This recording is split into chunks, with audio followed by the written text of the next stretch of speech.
দর্শক স্বাগত জানাচ্ছি একাত্তরের মুখোমুখি অনুষ্ঠানে। সাথে আছি আমি শফিক আহমেদ।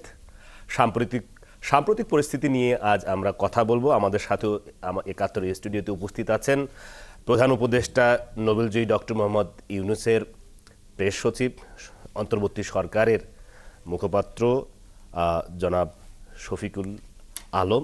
আপনাকে স্বাগত। একই সাথে বাংলাদেশ জাতীয়তাবাদী দল বিএনপির কেন্দ্রীয় কমিটির প্রান্তিক জনশক্তি উন্নয়ন বিষয়ক সহ সম্পাদক অর্পণা রায় দাস, তিনি একই সঙ্গে বাংলাদেশের পূজা উদযাপন ফ্রন্টের সভাপতি হিসেবে কাজ করছেন দীর্ঘদিন ধরে।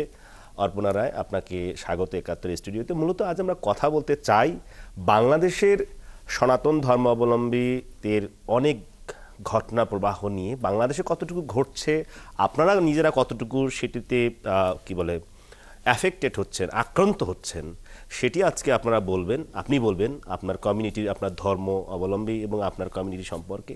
একই রকমভাবে প্রধান উপদেষ্টার, যেহেতু সরকার একেবারে প্রধান জায়গার প্রধান মানুষ এখানে উপস্থিত আছেন, তার কাছ থেকে আপনার যদি প্রশ্ন থাকে আপনিও করতে পারবেন। একই রকমভাবে আপনিও তাদের কাছ থেকে, অর্থাৎ সনাতন ধর্মাবলম্বীদের কাছ থেকে সরকার কী ধরনের সহযোগিতা বা কি চেয়েছে সেভাবে ঠিক করছে কিনা সেটিও আপনি বলতে পারেন আজকের এই অনুষ্ঠানে। তো শুরুতে আমি জানতে চাই যে আমরা বাংলাদেশে গণমাধ্যমে যারা কাজ করি, আমরা তো এখানকার খবর সংগ্রহ করি মাঠে গিয়ে। এখন পর্যন্ত ভারতে প্রকাশিত যতগুলো পত্র পত্রিকা, টেলিভিশন, তারা বাংলাদেশের সংখ্যালঘু সনাতন ধর্মাবলম্বী নিয়ে যতগুলো সংবাদ প্রচার করেছে, তার প্রায় বেশিরভাগ অসত্য এবং মিথ্যা, রিউম্যান স্ক্যানের প্রতিবেদন অনুযায়ী। আপনারা কি ব্যর্থ হয়েছেন? এই সরকার কি তার সমস্ত রাষ্ট্রযন্ত্র ব্যবহার করে এই ধরনের একটি অপপ্রচার, ধর্ম যেটি সবচেয়ে বেশি গুরুত্বপূর্ণ এবং সেন্সিটিভ ইস্যু, সেটিকে সরকার বন্ধ করতে পারেনি শুরুতে? না, এটা যদি আপনারা আমাদের ব্যর্থতা হিসাবে দেখেন তাহলে এটা ভুল বলা হবে। এটা ইন্ডিয়া কিন্তু এটা আজকে করছে না। ইন্ডিয়ার এই জিনিসটা অনেক পুরনো একটা অভ্যাস। আমি ইন্ডিয়ার মিডিয়ার কথা বলছি। ইন্ডিয়ার মিডিয়ার এটা একটা পুরনো অভ্যাস, তারা অনেক বছর ধরে এটা করছেন এবং এই করাটা খুবই অর্কেস্ট্রেটেড ওয়েতে ওনারা করেন। এবং এটা হয় কি, ওদের একটা ক্লিক বেট জার্নালিজমের একটা বড় একটা ইকোস্ফিয়ার ওইখানে আছে। সেই জিনিসটা ওনারা ওইখানে থ্রাইভ করছে দিনকে দিন। একটা আপনি দেখবেন যে অনেক নাটক করে করে ওরা নিউজগুলো পরিবেশন করেন, বা যেই একটা জিনিসের যেটা এক্সট্রিম পয়েন্টগুলো সেটাই বলেন, ফ্রিঞ্জ ইস্যুগুলো সামনে এসে পড়ে। তো ফলে ওইটা জার্নালিজম হয় না, ওইটা একটা এন্টারটেইনমেন্টের মতো হয়।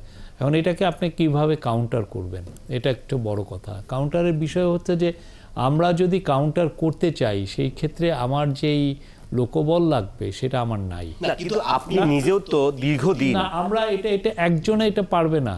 এটা আপনি এটার যেটা লাগে আপনি জানেন না, সেটা হচ্ছে যে আপনার ম্যাসিভ একটা 200-300-500 জনের একটা অফিস লাগবে। আপনি প্রতিনিয়ত এটা, এবং এটা দিলেও যে ওরা শুনবে তা না। আপনি তো ডিটারমাইন্ড যে আমি আপনার নামে মিথ্যা কথা ছড়াবো। আমরা কি করছি, আমরা যেটা বলেছি ওদেরকে সবাইকে, আমি নিজে 15-20টা, একটু আগে আমি এই যে নিউ ইন্ডিয়ান এক্সপ্রেসকে আমি সাক্ষাৎকার দিলাম। তা আমি তো সবাইকে ডাকছি যে আপনারা আসেন, 1 ঘন্টায় আমি আপনাদেরকে ভিসা দিচ্ছি, আপনি আসেন। এবং খুব কলকাতার থেকে ঢাকায় আসতে তো অত খরচ হয় না, কিন্তু তারপরে তো ওনারা আসতেন। ওনারা তো আসলে সত্যটা কাভার করতে চাচ্ছেন না, উনি মিথ্যা পরিবেশনটা করতে চাচ্ছেন। এই মিথ্যা পরিবেশন করতে হলে যেই পরিমাণ দূরত্ব তৈরি রাখতে হয়, সেই দূরত্বে উনি আছেন। কাছে আসলে তো উনি সত্যটা দেখে ফেলবেন। তখন হয় কি, নিজেও অনেক ক্ষেত্রে তখন সত্যটা ওনার মিথ্যাটা বলতে ভয় হবে, বা এটা উনি চাবেন না। তা আমরা যেটা করেছি, আমাদের যেটা পলিসি প্রথম থেকেই ছিল, আমরা একটা ওপেননেস করেছি। একদমই তুমি আসো, আমারে দেখো, দিস ইজ আমি।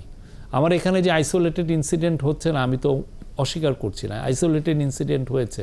কিছু কিছু হিন্দু মন্দিরে অ্যাটাক হয়েছে, আমি মিথ্যা কথা বলবো কেন? হয়েছে, আমরা এটা অস্বীকার করছি না। বা আপনি সুনামগঞ্জে দেখবেন যে কিছু হিন্দু বাড়িতে অ্যাটাক হয়েছে। এখন এটা যদি আমি অস্বীকার করে, এটা মিথ্যা কথা বলা হবে। কিন্তু ওরা যেইভাবে ফুলিয়ে ফাঁপিয়ে এটা বলছে, তাতে মনে হচ্ছে, এবং আমাকে যে সমস্ত কোশ্চেন করেছে, একজন আমাকে কোশ্চেন পাঠিয়েছেন, আচ্ছা দাদা, আপনাদের এখানে তো তালেবান হয়ে গেছে, এটা কতদিন এখানে তালেবান রাষ্ট্র থাকবে? ভয়াবহ জিনিস। তারপরে অনেকে 1938 সাল, মানে দ্বিতীয় বিশ্বযুদ্ধের ঠিক আগে জুইশ পিপলদের যে অবস্থা হয়েছিল বা সেই সময় সেইটার সাথে তুলনা করছেন। মানে আপনি কি তাহলে কি আপনি তো ইচ্ছা করে সত্যটা শুনছেন না, মানে আপনি শফিক ভাই এখানে বসে আছেন, আপনি যদি কানের তালা দিয়ে রাখেন আর চোখটা বন্ধ করে রাখেন, আমি তো আপনাকে মাইক দিয়েও আপনারে শোনাতে পারবো না। ব্যাপারটা এটা হয়েছে, আমরা বলছি, আমাদের জনগণ বলছে, আমাদের ডায়াসপোরার লোকজন বলছে, কিন্তু তারা তো আসলে আগেই ডিটারমাইন করে রাখছে যে তাই এসে আমার সত্য কথাটা শুনবে না, সে কন্টিনিউয়াসলি মিথ্যা পরিবেশন করবে।